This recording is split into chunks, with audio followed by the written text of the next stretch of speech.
Hi, it's Chris with Implied Music. Establishing a key center, establishing a scale for your audience when you're writing a composition can be very, very easy. You can just play 5-1 and your audience will immediately hear that major scale, just naturally. But it's not the only way to do the job. In fact, if you want to avoid tonic dominant relationships, it's one of the things I'm interested in. There are a few things to know. Let's take a look at that today.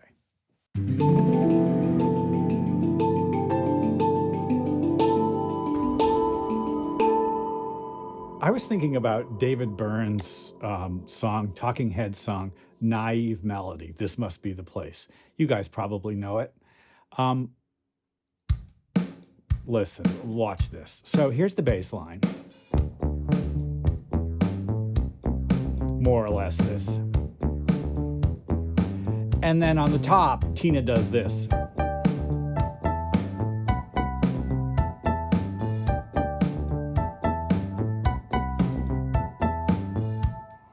All right, let's take a look at that. So the bass on the bottom, okay, yeah, we can see all this, I guess. The bass on the bottom's center note is D. We keep coming back to it again and again. It's this D here. And up on the top, we have these parallel fourths, D and G, E and A, F sharp and B. If you add up all the notes, what's the scale? Well, if I add up all those notes, the scale is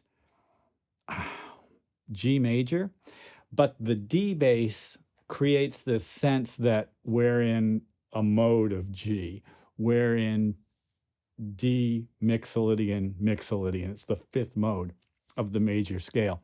Once the melody comes in, that G that lands there is very much establishing the G major scale. Byrne and the Talking Heads have created a subtle and deceptive establishment of the G major scale. That's just one way to create a deceptive and sort of delightful approach to a key center that doesn't use tonic dominant relationships. Let's explore a few more. But first, let's do a little review. So every major key has a set of seventh chords. I'm just playing all the notes in each of these seventh chords in G major. And then I'm back again to G. Now, some of those are super important. For instance, the fifth step of the scale, the D7 chord, is the dominant chord. It's the only place that there's a major third and minor seventh. That sound really wants to resolve. That's an important part of the Western canon, really. It's sort of the engine of Western harmony. But if you don't want to use that engine and you want to use another one, we need to look at some other possibilities. Each of these chords has value. Major 7, minor 7, minor 7. 2 minor 7s in a row. Keep that in mind. Another major 7. Okay, we have 2 major 7s and 2 minor 7s so far. Sixth step of the scale, I skipped the fifth, didn't I, is another minor 7. And then half diminished, it's kind of like the top of the dominant chord. We're going to put the seventh degree aside for a second. Each of those has a role. Major 7, minor 7, minor 7, major 7, there's the dominant, minor 7, half diminished, it's like a dominant, and then back home again. Here's another couple of ways to create, I think, very attractive key center oriented chord progressions that don't use tonic dominant relationships. Okay, back to my drum beat here, and let's just record a few and I'll talk it through as we go. So what if I go 2, 3, minor 7, minor 7? Here we go.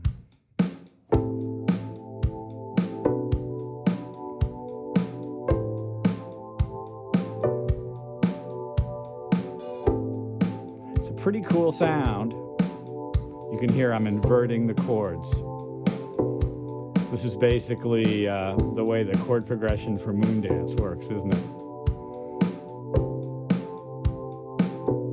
Very Dorian sounding, isn't it?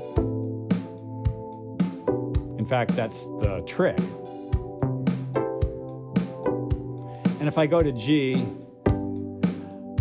whoa, G becomes this big landing point, doesn't it? Why? Because the listener's ears have been conditioned to hear the G major scale. The 2 and the 3, any two minor 7 chords next to each other will want to resolve back down to a step below, to G. You don't have to do it, obviously. Let's do another one. These are great tricks, but they sound awesome.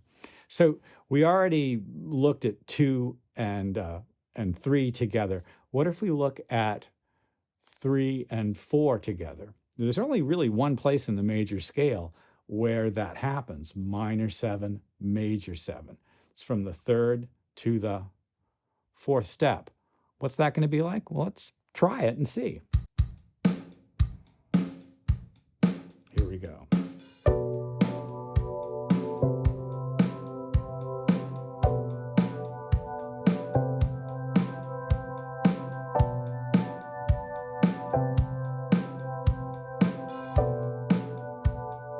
Let's resolve to G.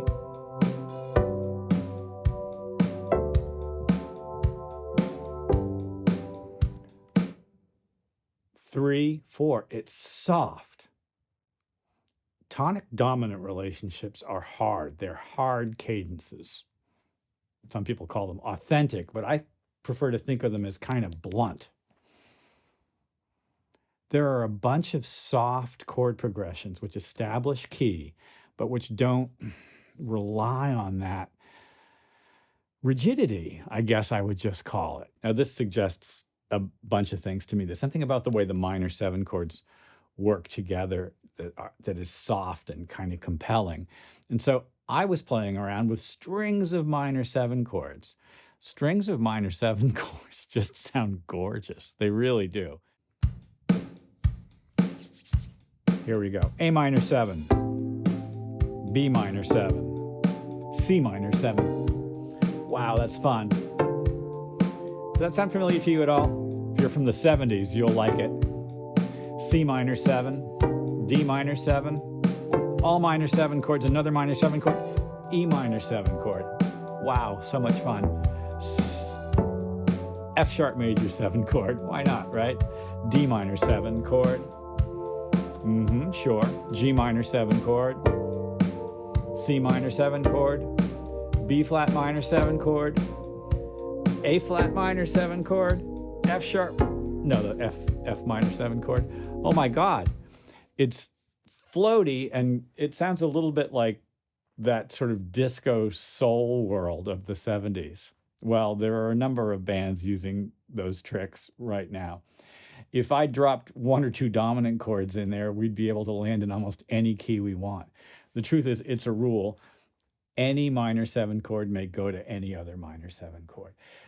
You have to be careful because you're going to accidentally create new key centers if you wander aimlessly. And it's not really aimlessly. It's something about these chords are slippery. And that's an expressive tool, isn't it? There's something really beautiful about it.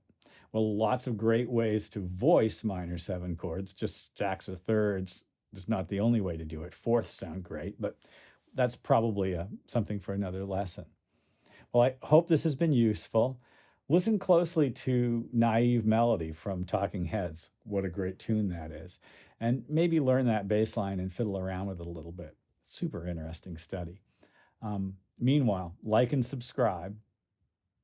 Happy New Year. I'll see you next time.